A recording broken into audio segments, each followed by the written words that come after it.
मोबाईलांमध्ये डोके घालायचे नाही. कीर्तन सुरू झालं झक मारायची तर नीट.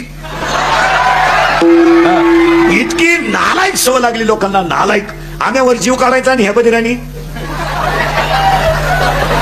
सरळ उठायचं, एकट्यानं बसायचं आणि एकट्याची गेम चालू द्यायची. आणि सगळे लोकांनी ऐका, बसलेली माणसं हे इंदुरीकरचं कीर्तन आहे. हे काल खरंय, आज खरंय, उद्या खरंय. थोडं तुम्हाला कानाला वाईट वाटेल, लोकांना महाराज डायरेक्ट बोलतो, भडक बोलतो.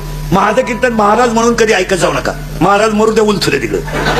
म्हाताऱ्या माणसाने तुमचा मुलगा म्हणून ऐका, आणि तरुण पोरांनी तुमचा मित्र म्हणून ऐका. ते काल खरंय, आज खरंय, उद्या खरंय.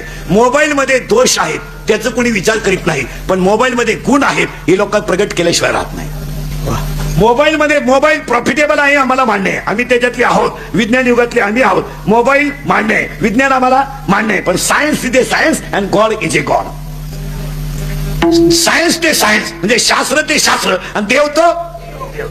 तुम्हाला मोबाईल मुळे सगळ्या गोष्टी महाराष्ट्रातल्या जगातल्या एका मिनिटात माहीत झाल्या, आम्हाला मान्य आहे. एकमेकाशी तुम्ही ताबडतोब कॉन्टॅक्ट करायला लागला, आम्हाला मान्य आहे. डेव्हलप पॉइंट जगामधल्या विस्तृत गोष्टी तुमच्या कानापर्यंत आल्या, आम्हाला मान्य आहे. स्टोरेज ऑफ इंटरनेट म्हणजे इंटरनेटला तुम्हाला माहिती स्टोअर करता आली, ऑनलाईन तुम्हाला माहिती भरता आली, या सगळ्या गोष्टी आम्हाला मान्य आहेत. मग मोबाईल मध्ये दोष नाहीत का? आहे. आणि मोबाईल मध्ये 8 दोष आहेत. 8 मोबाईल वापरणाऱ्या माणसामध्ये 8 दोष आहेत. एक बारीक आहे का? एक मोबाईल मुळे संवाद संपला, बोलणं बंद झालं.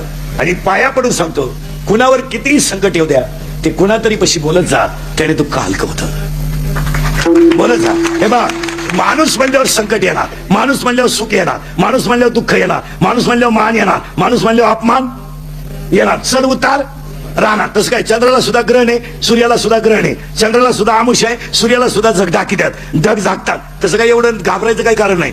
थोडंसं पॉझिटिव्ह होईल किंवा निगेटिव्ह होईल, चांगलं होईल किंवा वाईट होईल, सुख येईल किंवा दुःख येईल, पास होऊ नाही तर नापास होऊ, मान मिळेल नाही तर अपमान मिळेल. पण तुमच्या मनामध्ये जी गोष्ट सलते ती गोष्ट कुणातरी पशी बोलत जा.